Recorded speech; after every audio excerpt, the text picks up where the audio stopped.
What's up, world? It's your man, Cal Quigley IV. Welcome to another episode of the Wallet and Wellness Podcast. I am Cal Quigley, the Wallet. And I'm Chris Randall, the Wellness. Listen, on this podcast, we give you info to help grow your wealth and maintain good mental health. Yes, sir. So how you feeling today, man? You're looking real sporty today, man. You're looking good. Listen. Yeah. I got my European pants on and ankle out. I'm ready to go. Ashless. Put a little lotion on there this morning.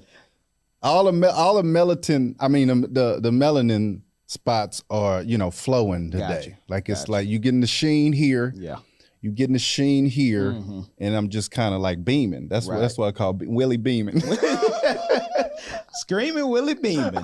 Say, man, so when you light skinned, like you can never be ashy. That's the one thing people can catch you slipping on. Okay. So they be like, look at the he ashy. Is it a different ash? Is light skinned ash different from dark skinned ash? I don't know, because all I ever had was light skinned ash. Why am I ashy? Why am I so intrigued right now? I don't know. Like I want to be like to compare it. I don't know, because y'all skin different. No, it ain't. Okay, it's not different. All right, here we go. Especially when you go to court. Light skin, dark skin, 25 to life. Like it don't matter, man. But no, man, I'm feeling real good. We got a chance to see the good brother 19 Keys in Dallas the other day, man. Phenomenal. Shout out to EYL and their entire movement. That's where the idea for what we're doing down here in Texas kind of came from, man. So we've been following those brothers for a long time, since 2019. And, sometimes people will try and throw salt in the game. They'll be like, oh, y'all trying to be like EYL. You trying to be like Troy Rashad. Man, we really aren't. Yeah. But I think about it like this. Like if you got different restaurants, you got different car companies, you got different, hotel brands, everybody may not like Hilton. Some people want to stay at the Sheraton. Yeah. So why in the Black culture do we always have to like pit each other against each other? Yeah. So we don't want to be EYL. We want to be the Wallet and Wellness. Yeah. And even if we were, let's say, trying to copy because they're doing something good, is that like a bad thing? Is only two guys out of the whole country that can talk about wealth and growing your wealth and getting into business? Only two people can do that? So our community, though. Oh, yeah. It's like when you occupy a spot, it's like you the only one that can occupy that spot. Yeah. When that, like you say, it doesn't make sense. It doesn't. Because whatever avenues they're going into, it's going to help whoever's watching. And then whatever avenues we're going to go. Because I ain't never seen a podcast telling people how to get out their mama house. I've never seen that myself.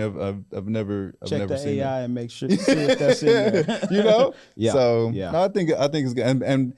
And what you're doing and putting your journey out there, as far as these are the things that I went through, these are some pitfalls that I got into. I think those are the things that are most helpful, because a lot of times people try to keep those moments to themselves. I don't need nobody to know, when I was down bad. Right. All my posts are about me on top. Boom. Look, I'm next to the jet. Cool.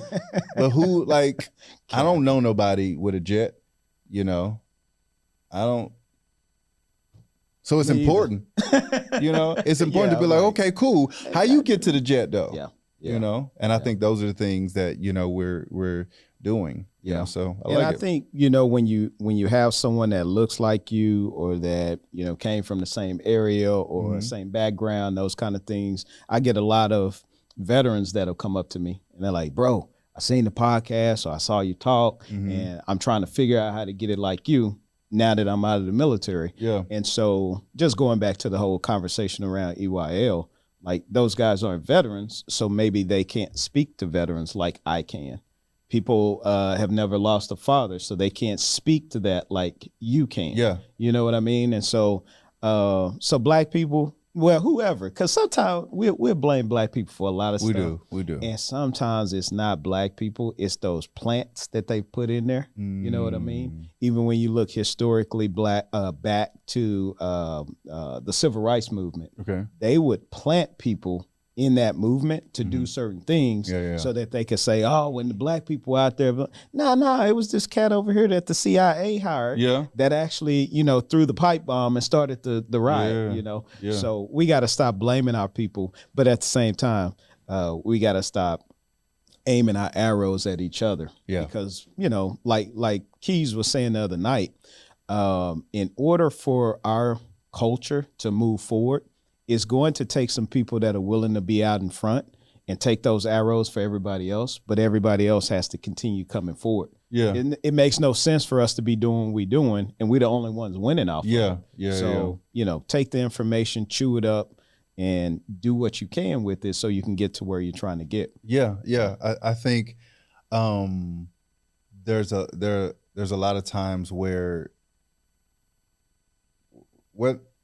whatever the reason, there's a ceiling that is around the idea of Black success. Mm-hmm. Or I'll say this, being Black and successful. Right. I'll say that. Not Black successful, but being successful while Black. It's like you can only go this far, you can only do, this. So a lot of times, subconsciously, we'll put limitations or only see the things that, somebody is doing, that happens to be Black. We'll do that before a ceiling is put on it, and I think a lot of it has to do with the, historically speaking, the amount of success that we've seen, as a whole. In 2023, there are still areas of society that are still the first Black. Oh man. That's so crazy. I think because of that,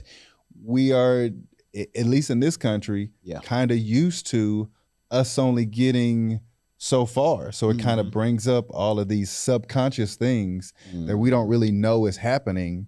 So it's important to really pay attention to what you're saying, to what you are thinking, to how you're thinking, so you can make sure somebody's success can just be success. Right. And they happen to be, Black.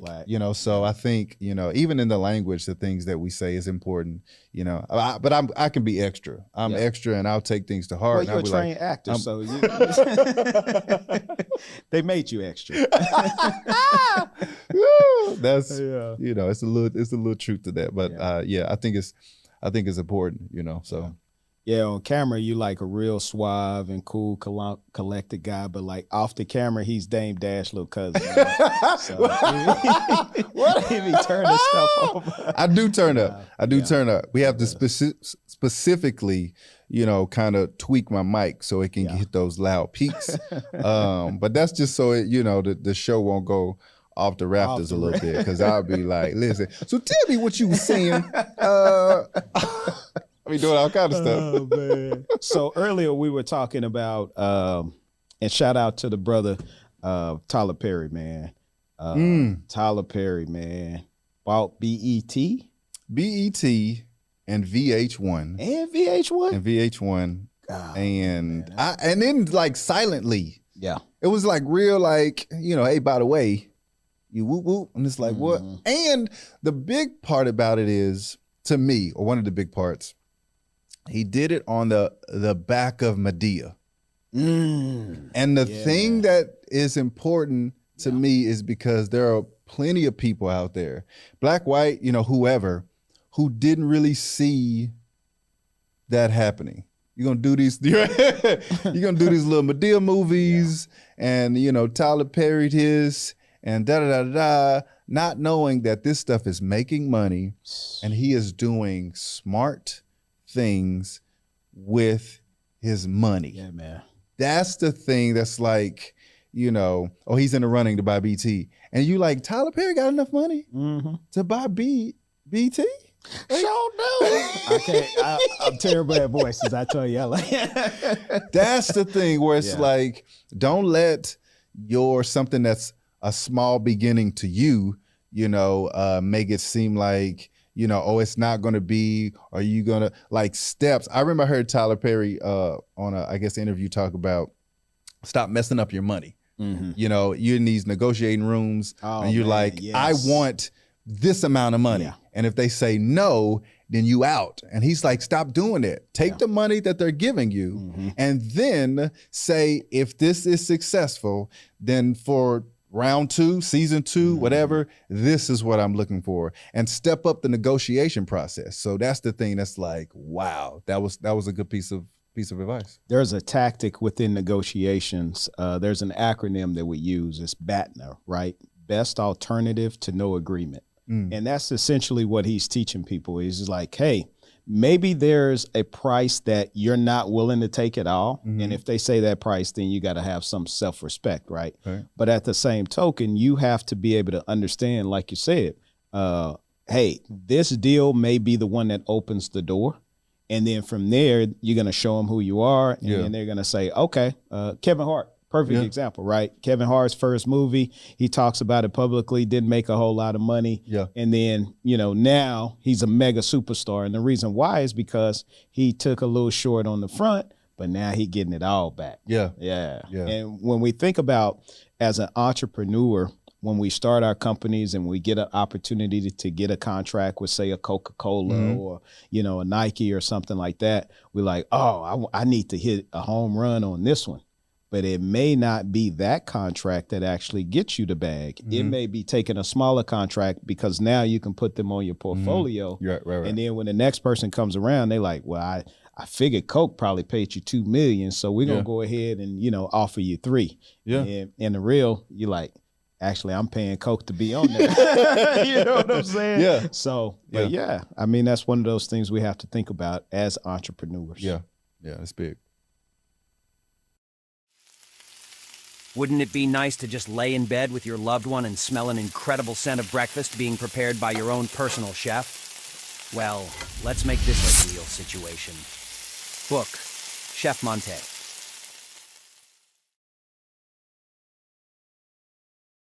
H.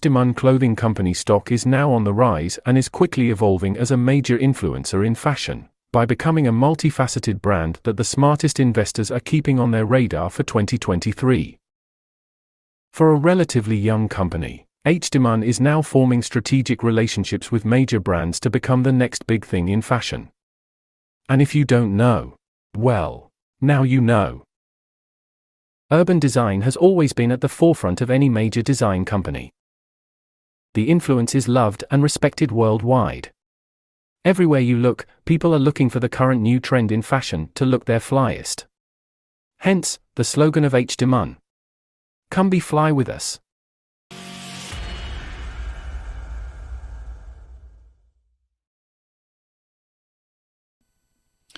Boom. So now I got a couple questions. Yes, sir. Because I have seen, we've been acquainted, we've been friends now for, it's going on, I think, 1.5 years. Okay. And you have a lot of entrepreneurialism, in you, a lot of your goals, a lot of your the things on your to-do list are very entrepreneurial. Where did that start? Like, when did you get started? What brought that about? So me and my man H, shout out to H, 7th and 8th grade at Dunbar Middle School. Okay. No, we were at Dunbar High School. Anyway, started pushing blow pops in the classroom, in the hallways, in Miss Diddy class. He was really the one that had the vision for it. Okay. I was just kind of the financier at the time. You know what I'm saying? Like, I didn't have the selling skills or anything, but just being around my cousin, man, and then coming from an area where, unfortunately, it was a lot of dope being sold. So you saw people have that kind of entrepreneur spirit. The wrong way, but you saw it. And so for me, it was actually a seed that got planted that actually didn't start to blossom, man, until I think I was in the Air Force for like 5 or 6 years before I actually started thinking as an entrepreneur. I started my first company when I was in the Air Force. I used to go to people's house and fix their computers and things like that. Okay.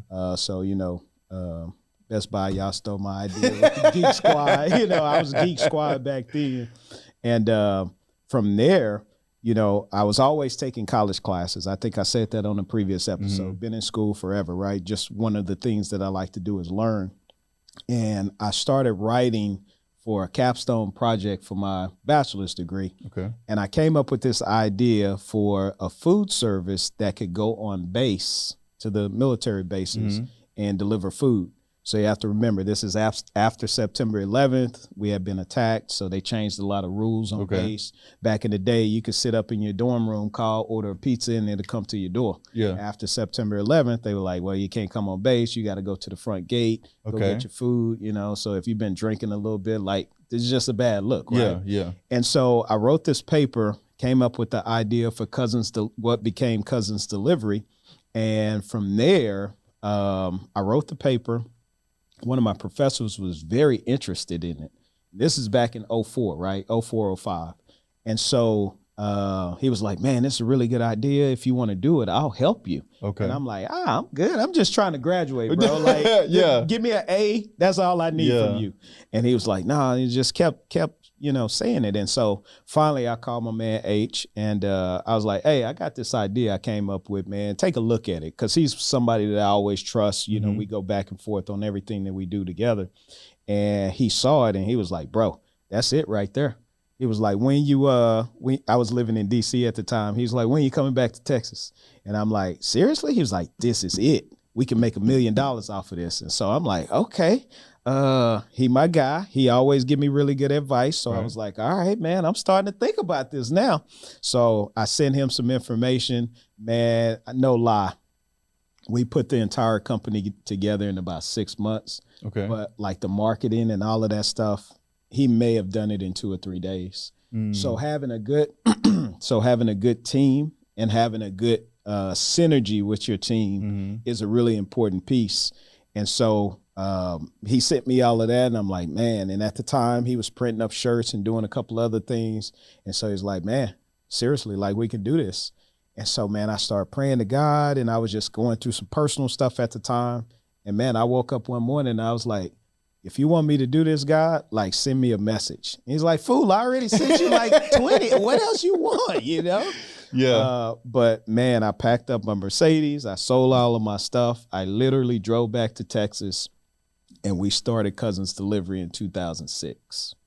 Okay, so one of the things that I hear you talking about as far as H is concerned, on your team, it's important to have a vision, like the visionary. And at that particular time, it sounds like H was the visionary, because you just like, I mean, yes, I came up with the concept, but when you tell it to somebody, or when somebody sees it and they see, they don't just see this area, they see this whole region, they say this whole whatever. I think that's one of the things that kind of separates somebody who doesn't have vision from somebody who does, is the ability to see beyond what it is right now.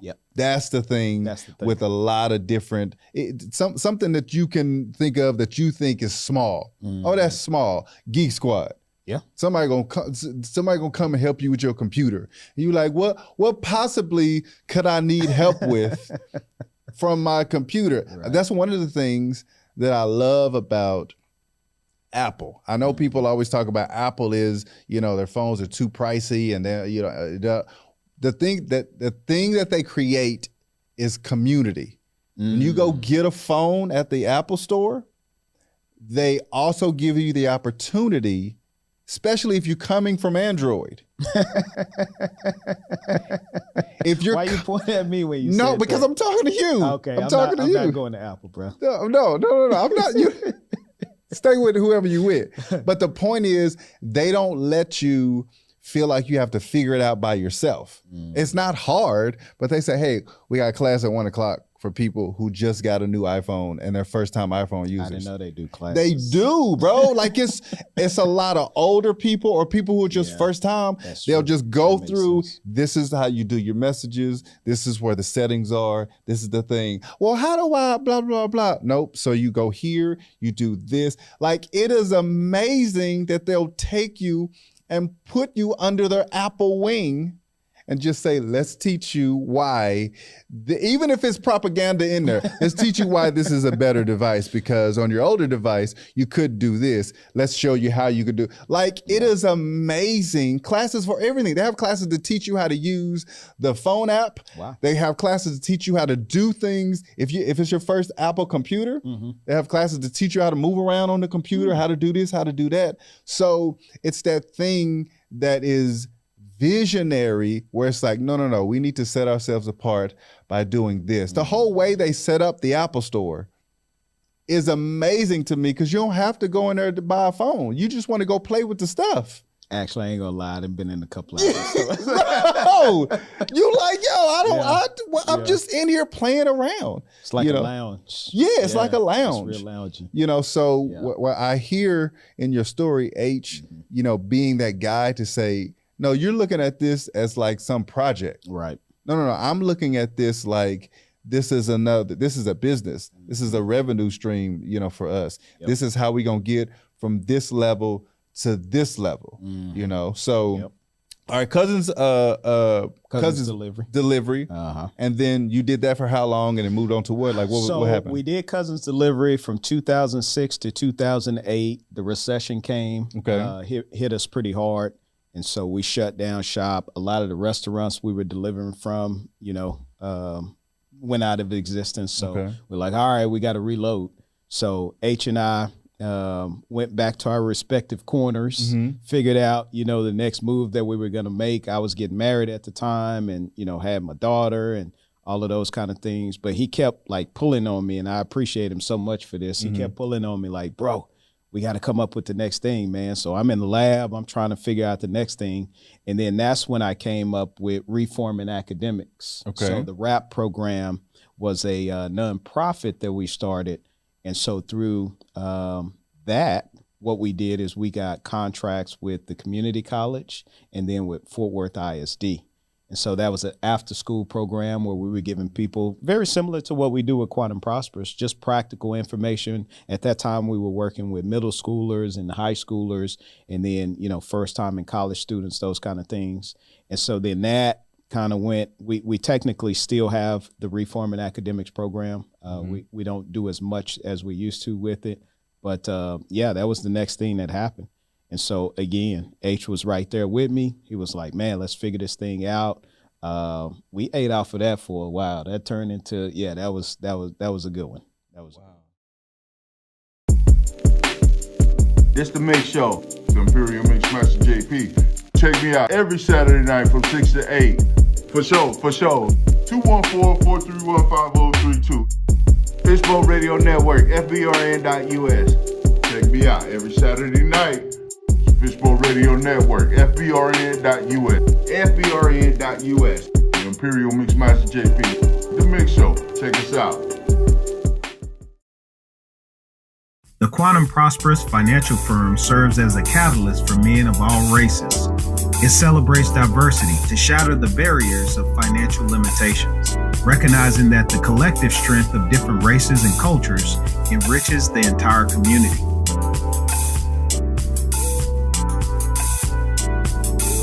By fostering a spirit of collaboration and shared success, this group has created an empowering ecosystem where everyone can thrive. Join us as we shatter the glass ceiling of success for all and create a legacy of abundance. Quantum Prosperus.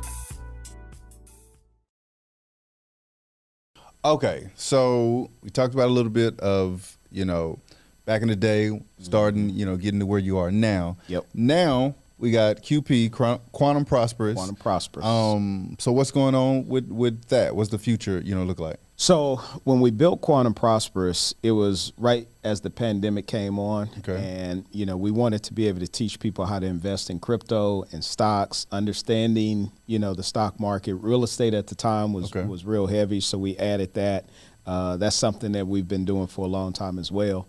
And so really the future of Quantum Prosperus, it changes all the time. Yeah, Even with this podcast, when I started Quantum Prosperous 3 years ago, I didn't think about a podcast. Yeah. But then you and I sat down, we started, synergizing and everything. We were like, man, why don't we do a podcast? Everybody else doing a podcast ain't talking about nothing. So why don't we do something and, actually put some real stuff on wax, right?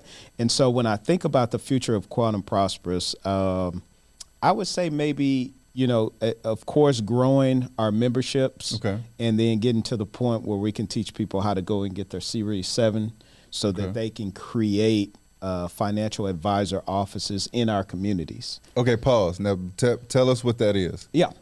So a financial advisor or a financial strategist like myself is someone who can help you put together a portfolio, diversify that portfolio, and put you in a position to be able to have money for the rest of your life, and pass generational wealth on through trusts and, different things like that. And so it's so much information that our community doesn't have. Right. And part of it is because we don't have access to it. Okay, or we feel like we don't have access to it. Yeah. So like even with Quantum Prosperous, when we have our conferences, we do it at a church. Why? Because that's where most people are coming and getting fed. And so now we're feeding you on the financial tip. And so just kind of pushing the envelope on what a financial company that's Black and brown owned can do. Yeah. That's what I see the future of Quantum Prosperous. Yeah. I think a lot of historically that is a place or an industry, an area that we weren't necessarily, involved in. I remember as I was reading, it was a book about Black banks and the history of Black banks, or the history of Black people, and banks and banking, and what that has done to us, over time. When you talk about people like, Spike Lee has his company 40 Acres and a Mule. Right. That's from an actual, I'll say, ploy to get Black people to put their money in the banks. Because land was and still is a way to grow your wealth, and we wanted to be able to have access to land. And then the government told us you're going to be able to get that with the Freedmen's Bank. We put our money in, and then that money was stolen and used to invest in railroads at that time, which were going downhill. Lost all the money. So you talk about, historically speaking, us not knowing about money, not knowing about how to use money, what to do with it, all those sorts of things. I think a company like Quantum Prosperous, to be able to educate people, to be able to kind of give you the information that you need and help you strategize, what to do and how to grow it, whether that be you wanting to have as close to 7 streams as possible, or whether you want to be able to start a trust, or whether there's so many different things. That's the thing that boggles my mind is every couple of days, every couple of weeks, I'm learning something else about money or what to do with it, or how other people have used their money, to turn it into blah, blah, blah. So that's the thing that's always fascinating to me, because I'm like, it's something else. Oh, man, it's always something else. One of the services that we offer is setting up a family bank. And so when people hear family bank, they're like, I don't understand that, right? It's super easy to understand. You put your money the same places that the banks put your money, except that 10% that they normally keep for themselves and give you like 0.0001, you get all of that in that account. Now, the key with that is the younger you get it started, the better, because, everybody can't get the account. Reach out to us. We'll explain what that means, right? But if you're able to get a family bank, you can essentially change your family tree forever. Say, for instance, you have $1 million face value policy when you pass away, right? Everybody's going to pass away. In that family bank, you have the beneficiaries, everybody in the family. So when they pass away, that $1 million doesn't go to little Johnny over here to figure out what to do at 18 with $1 million. It goes into a family trust, a family bank. And then from there, you can stipulate how that money is paid out to little Johnny. So when he gets 30 and he's finished college and he gets $200,000, he now knows what to do with it. Versus, a lot of times that money is blown immediately. It reminds me of a guy in our men's group, Trey. He's always explaining to us the difference between, big families, back in the day, like the Rockefellers and the Vanderbilts. Yep. Rockefellers had a family bank, still have money today. 17 generations later. Vanderbilts did not. They don't have the same amount of, The Vanderbilts are black now. They call them the black Vanderbilts. Yeah, because they don't have any money. Dang. Okay, anyway. And see, that's the thing where it's like. Make sure you edit that. We know those, or we have those, tropes or nicknames or whatever, but in actuality, that's terrible that you are black. Because you don't have any money, that's like So it's like changing the narrative. Yeah, we definitely are, But those are the things that we were talking about earlier, as far as those subtle things that we still think about and hold kind of against each other, because it's just it's so common knowledge just to be like, black owned business, the customer service ain't great. Like, it's just a thing that we do instead of, either trying to help or still trying to support, in spite of, let's say they do have bad customer service.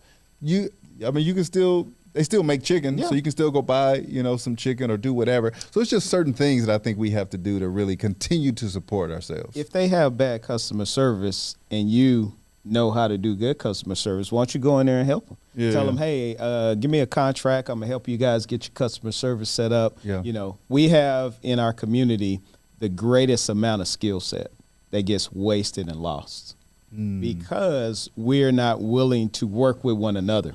Yeah. That's the whole idea behind our Guardians group, right? It's 13 black men from the ages of, I don't know, I guess 19 20, something like that, right? Oldest is 52. But there's so much game and wisdom that is in each person in there. And because we're moving all together, we're purchasing all together, it gives us the opportunity to showcase what can happen if black men work together. Yeah. And that's one of the ideas behind why we're so intent on pushing that out to the masses. Yeah. Okay, all right. So before we, get out of here, the entrepreneurial guru, give us some just some entrepreneurial tips. It seems like I can say that, and it's like you got 1,000 different things to say, but what are some things that people can do if they're starting? Let's say they're starting their entrepreneurial, journey. What are some things that they should be doing and looking out for, and all of that? That's a great question. The first thing I would say is get a good team around you. Get people that you can trust, and get people that do what you don't do well around you. Okay. That's what I did. H, he has a mind for marketing. He understands, how to get people's attention and those kind of things. He understands branding and logos and all of that. And at the time, I was just like business. That's all I know. So I allowed him to impress upon me understanding how to do those things better. And then, there was a lot of overlap there. And then we brought other people in that did other things better. So that's the first thing. Second thing, structure yourself correctly, right? So we're not doing DBAs no more, right? Go start you an LLC, S Corp, C Corp, and that way you're able to protect yourself. Because when we talk about Cousins Delivery, had we known what we know now about business, we could have protected that idea a little bit better. And then every time somebody get Uber Eats, we'd be like, cha-ching, order more, right? So definitely structuring everything correctly. And then, for me, man, I keep God first in everything I do. I can remember when we were running Cousins Delivery, and I wasn't making a lot of money when we first started out, and I would take my money and I would put it in the church, And so you're planting those seeds, right? Because God gives us everything, right? There's seed time, there's harvest time. So don't forget to add God into your business. A lot of times now we're trying to appeal to the masses so much that we take God out of our business. But if God gave us the idea, who should you really fear, right? Like he's the one that can take it away. Yeah, that's true. And I can say honestly, with Cousins Delivery, we didn't keep that at the forefront. But with Quantum Prosperus, I mean, even from the name itself, you can see how much God has his hand and guiding us within what we're doing now. So that would probably be the first three things I say. for people to kind of focus in on. There we go. That's another episode of the Wallet and Wellness podcast. Thank you for joining us. Chris, Kyle. I'm the Wallet. There we go. I'm the Wellness. We'll see you next time. Dub Nation.